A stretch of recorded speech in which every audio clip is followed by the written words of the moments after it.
In this lesson, we're going to be looking at more triangle congruence, but the difference is that the triangles are going to be overlapping. And we have to figure out how to look at the parts, how to separate those triangles so we know what we can use and what triangles we're really looking at. So for example, if I look at these two triangles that are overlapping, it just looks like a larger figure. We want to think about parts that are shared. Now I could look, on one part we could think of this triangle AB and then whatever point this is, and then another one here. But that doesn't really give us what we're looking for. If we're looking at ACD and ECB, we might be looking for something else. Notice that there's also a pair of triangles from here, looking at ACD, and then we could compare that to BCE. Now notice when we separate these things, we pull these apart, that this angle C is shared between them.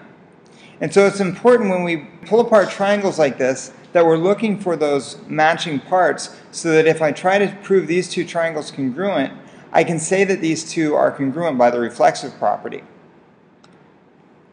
Okay, so here's a proof involving some common parts. So the first thing we want to do is we want to look at these two things and see how we can pull them apart. So notice if I look at YWX and ZWX, I can pull those two triangles apart, and it's a good idea to actually do this when you're doing your homework, but actually pull them apart and relabel it. And when we do this, then it will help us see exactly which two triangles we can prove are congruent. We can also mark the angles that go together, coming back to our given information. ZXW would be this angle here to YWX, and then the other angle that we have congruent between those would be this angle right here. Now from these two pictures we wouldn't have enough information, but since I pulled both of those from this triangle up here, we notice that we have a matching side. This WX is the same for both of those, so I can note that WX is the same angle for both of those, and that's going to be my second step. I don't have to say anything about pulling it apart. All I have to say is that WX is congruent to itself because of the reflexive property.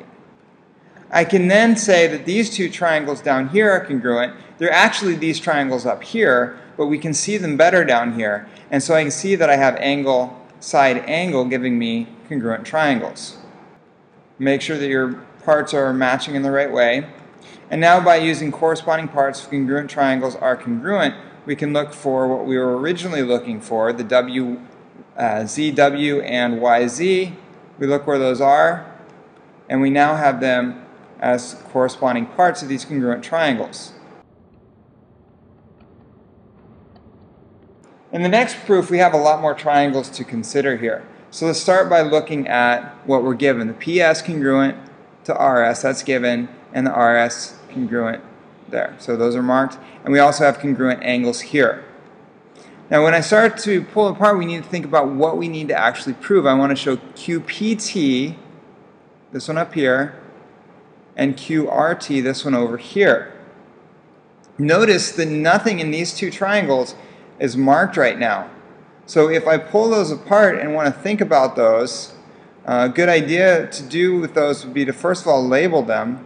I could probably even leave this overlapping if I wanted to on this part. But notice that we have P, Q, T, and R. The only matching part would be the reflexive property here, but that's not going to help me prove it just having one part. But I also have these overlapping parts in these triangles down here. If I pull those out, and again I'm going to leave this overlapping here, or just because they're not really overlapping, they're just sharing a side. And my points here would be T, P, S, and R. And when I redraw it, I should also mark what was already marked there for my congruent parts. If I got a couple of angles, I got a couple of sides. That was my given information. But now I've also got another side because of the reflexive property. And that will give me TS, congruent to itself. My next step, we want to get some parts here, so I'm aiming to get PT and TR. Notice then that those could come from having corresponding triangles. So I'm going to look at my triangle PTS congruent to my triangle RTS, and that's by angle, side, angle. I can then get the parts that I want, which would be PT congruent to TR. And that's why corresponding parts of congruent triangles are congruent. Now let's go ahead and mark those on my original figure. Okay, we've still got a little bit of a problem here. We could go back and note, okay, this side was congruent here. So I could go ahead and include that here. Maybe say QT congruent to itself. And I see when I do that, that I still don't have enough information here. I don't have any angles yet between these.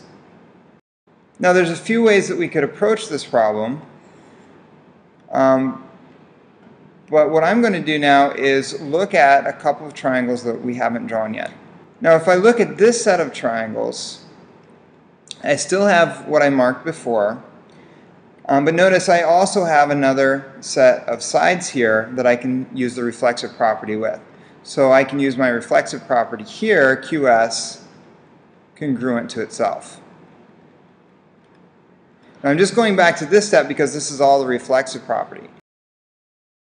Now I'm sorry, but I just noticed this should have been a side angle side earlier, because we're also going to be using side angle side right here for this new triangle, where we're looking at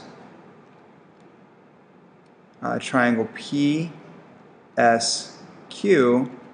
congruent to triangle RSQ, and that's also by side angle side. And then by the corresponding parts of congruent triangles, then we have these two sides, PQ congruent to RQ, coming from those triangles, which is now, if we look at these two triangles and we bring that third side up to this original triangle, these were the two that we were originally trying to prove, we now have side, side, side for those triangles. And looking at that side, side, side, we can finish our proof by saying triangle QPT is congruent to triangle QRT.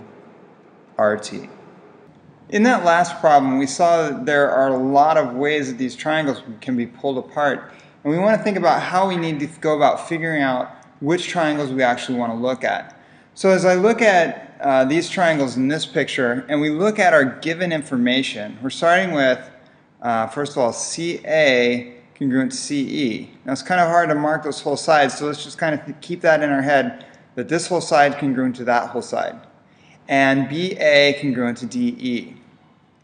Okay, so BA being right here and DE right here. So possibly a couple of the triangles we might be looking at could be these, where if we're marking again BA and DE, and we want to again think about other parts that might go together. We do have vertical angles here, so we might want to think sometimes about vertical angles when we're also thinking about overlapping parts. Another pair of triangles we could look at would be these two down below, and that could be with AB and DE. And then in this case, we have the bottom side as a reflexive property here. AE is the same on both of those. Okay, now there is actually some other information here. The book didn't show this one, but we can also look at this as the whole triangle. Sometimes it's useful to pull it out like that because, as we said originally, that CA and CE being together tells us something about those sides. We should notice that this is an isosceles triangle. And since it's an isosceles triangle, this also tells us something about the base angles. And if those two angles are congruent, notice how those two angles are repeated in this picture here. Now we could draw them on this one here, and we want to be careful though, they cannot be repeated on this because this angle would actually be all the way down there. We don't have that whole angle, and so we can't repeat it. But notice how we do have congruent triangles here, which would give us information that we could then use in these triangles.